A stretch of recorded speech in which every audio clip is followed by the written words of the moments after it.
مساء الخير يا حبايبي، عاملين ايه؟ النهارده بقى عايزين نطلع نفسنا كده ونعمل اكله حلوه. وطبعا انا نزلت السوق، جبت ملوخيه خضراء وجبت فرخه اهي. فراخ غاليه قوي النهارده ب75. ماشي، وادي الملوخيه اهي جبتها وكله بقى طلعته من الفريزر النهارده. البسله اهي، طلعت كيس بسله وكيس الصلصه بتاعها مجهزاه وكيس باميه ويكا والجزر بتاع البسله.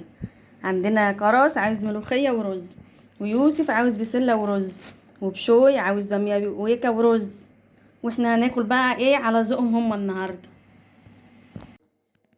هنا بقى فضينا الباميه اهيت وفضينا الصلصه، نروح حاطين بقى الشوربه هنا. كل حاجه جاهزه، الست الشاطره اللي تحوش حاجتها كلها.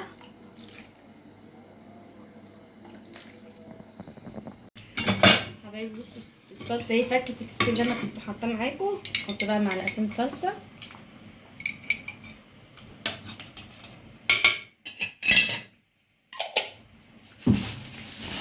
اهم حاجه بقى الخضار تطلعيه وهو متلج على حاجه تكون بتغلي، ما ينفعش نسيبه يفك. وكذا اهو يبقى اكلنا جاهز.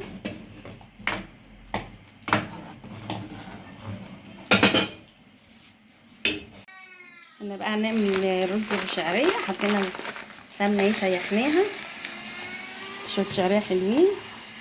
ما بحبش الشعريه كتير في الرز. حمرها واوريها لكم. الشعريه احمرت اهي بقى وانا غاسله الرز. نديله تقليبتين كده نحمصه ونسقيه الشوربه. نحط شويه رشه ملح وفلفل. هنا عندنا الجامع بقى بينادي الناس اللي بتموت، الجامع بينادي عليها. رشه ملح فلفل كده حلوه. الشوربه متحيقه، نحط الشوربه.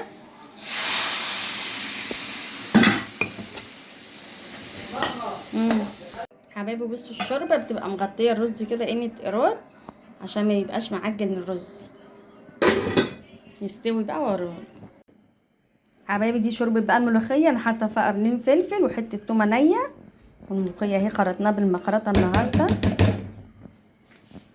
بس هنحط رشه كربونات صغنونه عشان تفضل خضره زي ما هي. حبايبي هنعمل طشه بقى الملوخيه والباميه معاكم. سيحنا الزبده اهي، معانا توم وكزبره. حبايبي هنحط بقى شويه من الطشه هنا على الوجه، شويه للملوخيه.